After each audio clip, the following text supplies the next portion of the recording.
आज है संडे और संडे जो होती है वो छुट्टी वाले दिन होती है और पति बच्चे दोनों घर पे होते हैं। ऐसे भी सर्दी की जो छुट्टियां हैं, विंटर वेकेशन, वो शुरू हो गया है। तो बेटा तो घर पे ही है और पति भी आज छुट्टी है तो घर पे है। तो उन्होंने कहा क्या कि चलो कुछ अच्छा सा खाना बना लो। तो मैंने सोचा कि चलो ठीक है बनाते हैं। देखिए बाहर का मौसम कितना ठंडा ठंडा सा है, धूप भी नहीं निकली हुई है। आपके यहाँ मौसम कैसा है ज़रूर बताइएगा। तो चलिए बिना देर के बनाना शुरू करते हैं। इस रेसिपी को बनाने के लिए यहाँ पे मैं सबसे पहले ग्रेवी की तैयारी कर लेती। तो इसके लिए यहाँ पे मैंने ले लिया है एक कुकर और उसमें डाल दिया है 4 से 5 मीडियम साइज के प्याज मोटे मोटे टुकड़ों में कटे हुए। साथ ही हम इसमें डाल देंगे 15 से 20 लहसुन की कलियां। यहाँ पे मैंने लहसुन की कलियों को छील लिया, आप चाहें तो नहीं भी छील के डाल सकते हैं। साथ ही हम डाल देंगे 2 इंच अदरक का टुकड़ा, इसे भी मोटे मोटे टुकड़ों में काट लिया है। 4 मीडियम साइज के टमाटर, जितना आप टमाटर ले उतना ही प्याज ले। साथ ही हम डाल देंगे 1 चम्मच वाटरमेलन सीड्स, 15 से 20 काजू, थोड़ा सा पानी, बस आधा कप के करीब पानी डालना है इसे।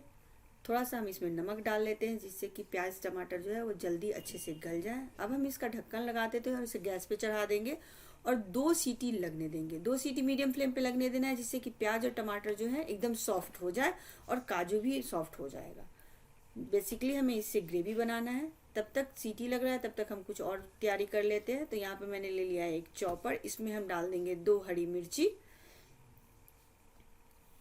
साथ ही हम इसमें डाल देंगे 8 से 10 लहसुन की कलियां, थोड़ा सा आधा इंच अदरक का टुकड़ा मोटे मोटे टुकड़ों में काट लेंगे।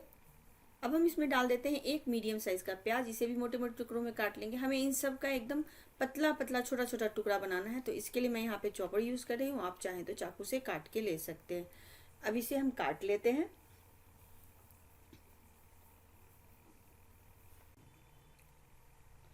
सभी चीज़ों को मैंने एकदम छोटे छोटे टुकड़ों में काट लिया है। अब इसे साइड कर लेते हैं। अब यहाँ पे हम ले लेंगे एक बाउल और ग्रेटर, इससे हमें पनीर को ग्रेट करना है। बहुत ज़्यादा हमें यहाँ पे पनीर नहीं लेना है। 200 ग्राम के करीब पनीर ले लिया है मैंने और उसे मोटा वाला जो ग्रेटर होता है उससे ग्रेट कर लेंगे। हाथों से तोड़ने पे क्या होगा, कहीं कहीं पनीर की जो गुठलियाँ होती है वो रह जाती है, तो आप ग्रेटर से ही ग्रेट करें इसे। पनीर को मैंने ग्रेट कर लिया। अब हम इसमें डाल लेंगे 4 मीडियम साइज के आलू हैं, इसे मैंने उबाल के और ठंडा कर लिया। यहाँ पे आलू जो है वो ठंडा ही हमें डालना है। अगर गर्म आलू डालेंगे तो बहुत गीला सा इसका मिश्रण हो जाएगा, तो इस बात का ध्यान रखना है। सारे आलू को हमें उसी तरीके से ग्रेट कर लेना है जैसे कि हमने पनीर को ग्रेट किया है।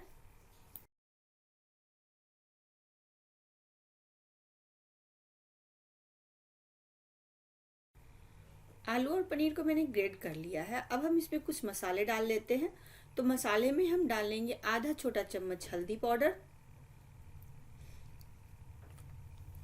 आधा छोटा चम्मच जीरे का पाउडर, 1 चम्मच धनिया पाउडर। साथ ही हम इसमें डाल देंगे आधी छोटी चम्मच लाल मिर्च का पाउडर। मिर्ची जो है आप अपने हिसाब से कम ज़्यादा कर सकते हैं। अगर आप तीखा कम खाते हैं तो आप यहाँ पे कम मिर्ची डाल सकते हैं, अगर ज़्यादा खाते हैं तो और ज़्यादा डाल सकते हैं। क्योंकि हमने हरी मिर्ची को भी काट के डाला है तो उस हिसाब से यहाँ पे आधा छोटा चम्मच ही लाल मिर्च का पाउडर काफ़ी है। स्वाद अनुसार नमक। अब जो हमने प्याज, अदरक, लहसुन और मिर्च को काट के रखा है उसे डाल देंगे। तो इसलिए यहाँ पे मैंने एकदम छोटे छोटे टुकड़ों में काटा है कि गुठलियां नहीं बनेंगी और हमारा जो कोफ्ता है वो फूटेगा नहीं। अब हम इसमें डाल देते हैं बाइंडिंग के लिए 2 चम्मच कॉर्नफ्लावर और 1 चम्मच हम यहाँ पे डाल देंगे मैदा। आप अगर मैदा नहीं डालना चाहें तो आप यहाँ पे थोड़ा सा 1 चम्मच बेसन भी डाल सकते हैं।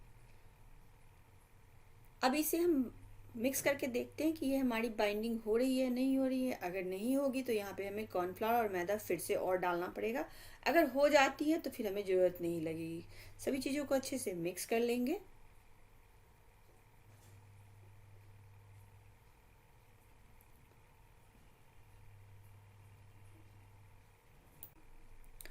फ्रेंड्स, आप ये रेसिपी ज़रूर ट्राई करें, बहुत ही टेस्टी लगती है और बहुत आसान तरीके से बन के तैयार भी हो जाती है और बहुत जल्दी बन जाएगी। अगर आपको लगेगा कि मलाई कोफ्ते में बहुत टाइम लगता है बनाने में, तो वो ऐसा नहीं है, बहुत जल्दी बन के तैयार हो जाती है। तो यहाँ पे हमें मैदा और ना ही मैदा की ज़रूरत पड़ी और ना ही कॉर्नफ्लावर की। हमारा जो डो है वो बहुत अच्छे से तैयार हो गया। अब एक बार मैं ज़रा हाथ साफ कर लेती हूँ। अब हम हाथों पे थोड़ा सा तेल लगा लेंगे और कोफ्ते के लिए छोटे छोटे बॉल्स बना लेंगे। आप चाहें तो उसे अंडाकार में भी बना सकते हैं। मैं यहाँ पे छोटे छोटे गोल गोल बॉल बना लूंगी।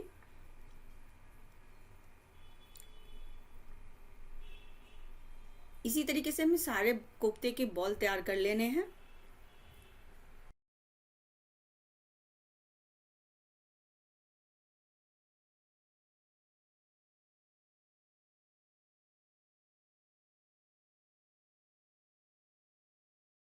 यहाँ पे मैंने सारे कोफ्ते के बॉल बना लिए हैं। अब एक प्लेट में हम थोड़ा सा 2 चम्मच के करीब कॉर्नफ्लावर ले लेंगे और इस पे हम सारे कोफ्तों को इस तरीके से लपेट के और झाड़ देंगे, जिससे कि जब हम कोफ्ता फ्राई करेंगे तो हमारा कोफ्ता जो है वो फूटेगा नहीं। इस तरीके से लेके झाड़ लेना है। इसी तरीके से सारे कोफ्ते पे हमें एक बार कॉर्नफ्लावर का जो है उसे हमें कोट कर लेना है। यहाँ पे सारे कोफ्ते मैंने कॉर्नफ्लावर में कोट कर लिया। अब हम इसे फ्राई कर लेंगे। तो फ्राई करने के लिए यहाँ पे मैंने तेल को अच्छे से गर्म कर लिया और उसमें छोटा सा एक टुकड़ा लेके और इसमें डाल के देखते हैं कि हमारा तेल जो है वो गर्म हो गया है कोफ्ते के लिए। तेल जो है अच्छे से गर्म हो गया। अब जो हमने कोफ्ते बना के रखे उसे हमें इसमें डाल लेना है। तो एक बार में बहुत ज़्यादा नहीं डालना है, 3 से 4 या 4 से 5 जितनी बड़ी कढ़ाई है उस हिसाब से हम डाल लेंगे। अब यहाँ पे हम गैस को मीडियम कर लेते हैं क्योंकि अंदर तक कोफ्ते पकने चाहिए। और इस तरीके से तेल को ऊपर नीचे कर देंगे जिससे कि ऊपर का भी कोट जो है आपका वो हल्का सा कड़ा हो जाएगा, तो आपका कोफ्ता फूटेगा नहीं। अब हमें उलट पुलट करते हुए कोफ्ते को हल्का सा लाल कर लेना है। कोफ्ते को बहुत ही हल्के हाथों से पलटेंगे जिससे कि कोफ्ता फूटे नहीं, इस बात का ध्यान रखना है।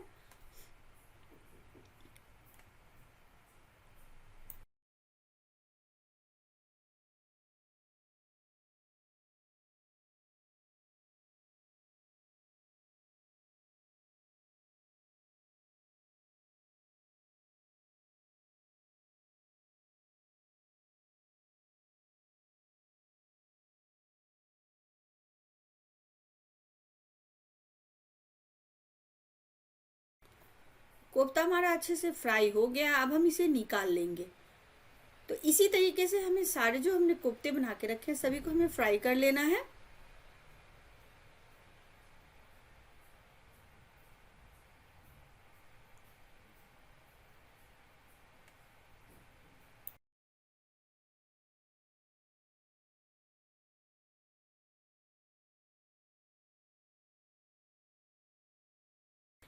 ये मैंने सारे कोफ्ते फ्राई कर लिए। अब हमारा प्याज टमाटर भी है वो अच्छे से पक गया होगा और ठंडा भी हो गया कुकर।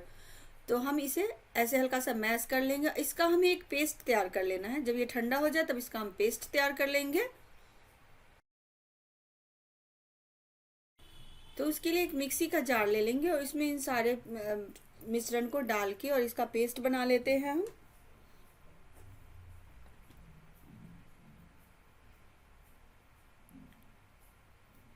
ये मैंने प्याज टमाटर का पेस्ट तैयार कर लिया है। आप अगर यहाँ पे चाहे तो इसे एक बार छान सकते हैं। मैं यहाँ पे इसे छान लेती हूँ जिससे कि जितनी भी टमाटर के रेसे वगैरह होंगे सारे इस छन्नी में छन के और हट जाएंगे।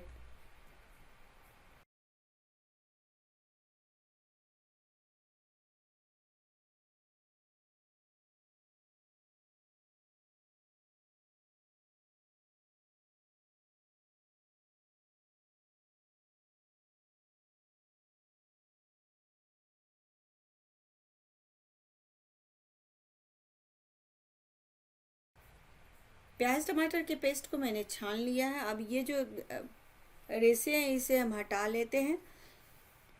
अब मसाले को हम भून लेंगे। तो भूनने के लिए वही कढ़ाई ले लेते हैं, उसमें डाल देंगे तेल, साथ ही हम डाल देंगे आधा छोटा चम्मच जीरा।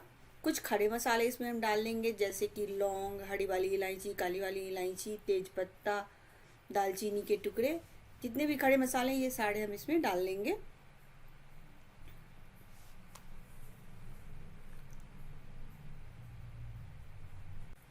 साथ ही हम इसमें 2 सूखी लाल मिर्ची भी डाल लेंगे। मिर्ची ऑप्शनल है, अगर आप डालना चाहें तो डालें। यहाँ पे आप हरी मिर्ची भी डाल सकते हैं। अब खड़े मसाले को चटकने देंगे। खड़े मसाले जब चटक जाए तब हम इसमें डाल देते हैं 1 चम्मच काश्मीरी लाल मिर्च का पाउडर। इससे इस सब्जी में बहुत ही अच्छा सा कलर आएगा। साथ ही हम इसमें डाल देंगे आधा छोटा चम्मच हल्दी पाउडर, 2 चम्मच धनिया पाउडर। आधा छोटा चम्मच जीरे का पाउडर और साथ ही हम डाल देंगे आधा छोटा चम्मच ही गरम मसाला पाउडर। अब इन सभी चीज़ों को अच्छे से भून लेंगे। बहुत ज़्यादा हमें नहीं भूनना है क्योंकि मसाले का पाउडर जो है उसे ज़्यादा देर भूनने की ज़रूरत नहीं पड़ती है, बस कुछ सेकंड के लिए। कुछ सेकंड हो गए हैं। अब जो हमने पेस्ट तैयार करके रखा है वो डाल देंगे। अब इसे अच्छे से मिक्स कर देते हैं और इसे हमें तब तक भूनना है जब तक कि मसाले में से तेल ना छोड़ने लगे। सारी चीज़ों को खूब अच्छे से चलाते हुए कंटिन्यू भूनेंगे।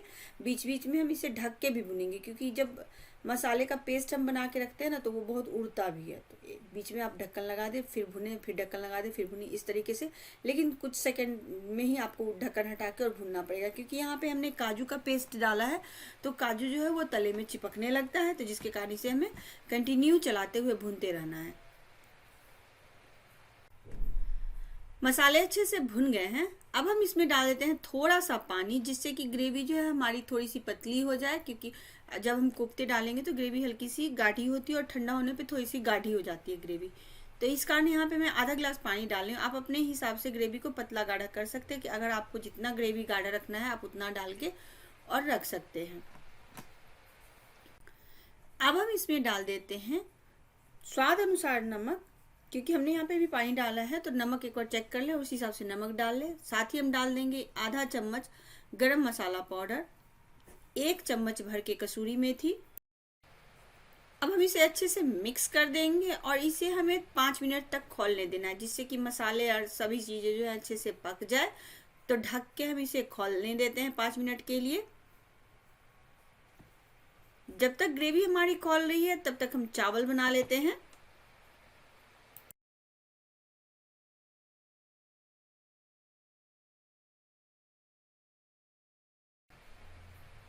जीरा राइस बनाने के लिए यहाँ पे मैंने 1.5 कप चावल लिया और इसे अच्छे से धो के 10 मिनट के लिए पानी में डाल के छोड़ दिया था। 10 मिनट हो गए हैं चावल को डाले हुए। अब इसका पानी हम हटा लेते हैं। अब एक कुकर ले लेंगे, इसमें हम डाल लेंगे 1 बड़ा चम्मच या 2 बड़े चम्मच घी। अपने टेस्ट के हिसाब से कम ज़्यादा कर सकते हैं। यहाँ पे मैंने 2 चम्मच ले लिया है घी। घी को सिर्फ पिघलने देंगे। घी जब पिघल जाए तब हम इसमें डाल देंगे 1 बड़ा चम्मच जीरा, क्योंकि हम ये जीरा राइस बना रहे हैं तो जीरा तो पड़ेगा ही इसमें। आप यहाँ पे अगर लौंग इलायची वगैरह डालना चाहें तो वो भी डाल सकते हैं। तो यहाँ पे मैं डाल रही हूँ 4 से 5 लौंग, 2 हरी इलायची और 1 जो है काली वाली बड़ी वाली इलायची, थोड़े से दालचीनी के टुकड़े। जितने खड़े मसाले आप डालना चाहें आप इस राइस में डाल सकते हैं, बहुत टेस्टी लगता है। बस इसे इस तरीके से मिक्स कर लेंगे। अब जो हमने चावल को पानी से हटा के रखा है वो इसमें डाल देंगे। 1 मिनट के लिए इसे भून लेंगे।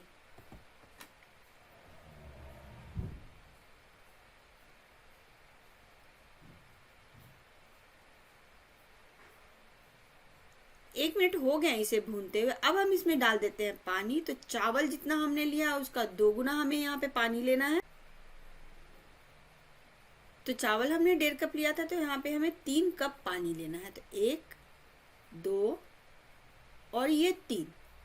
अब इसे मिक्स कर देते हैं और इसका ढक्कन लगा देंगे और इसे हमें 1 सीटी मीडियम फ्लेम पे लगने देना है जिससे कि चावल जो है वो एकदम पक जाएगा। तो इसका ढक्कन लगा लेते हैं और 1 सीटी लगने देंगे। जब 1 सीटी लग जाएगा तो गैस को हम बंद कर देंगे और कुकर को खुद ब खुद ठंडा होने देंगे। जब तक चावल हमारा बन रहा है तब तक हम कोफ्ते देख लेते हैं कि हमारी ग्रेवी तैयार हो गई है या नहीं।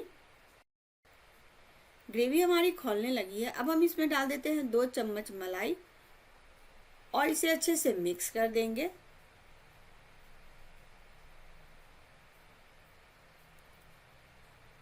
अब हम यहाँ पे गैस को बंद कर देंगे क्योंकि मलाई डालने के बाद हमें गैस की फ्लेम को ऑन नहीं रखना है। तो ये हमारी जो ग्रेवी है कोफ्ते के लिए बन के तैयार हो गई है।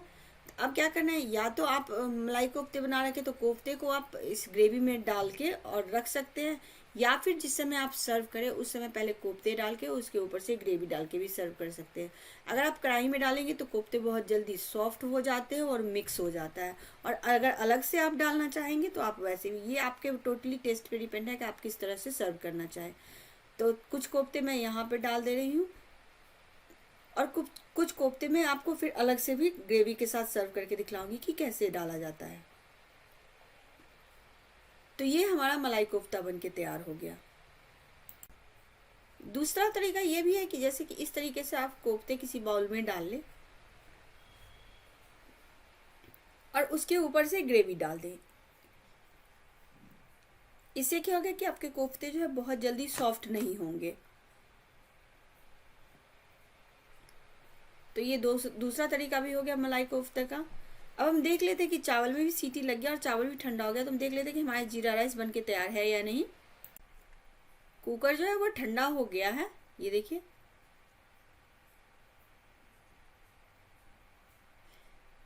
ये हमारा जीरा राइस बनके तैयार हो गया। अब हम जीरा राइस और चावल सर्व कर लेते हैं। तो उसके लिए एक प्लेट ले लेंगे, इसमें हम डाल लेंगे राइस।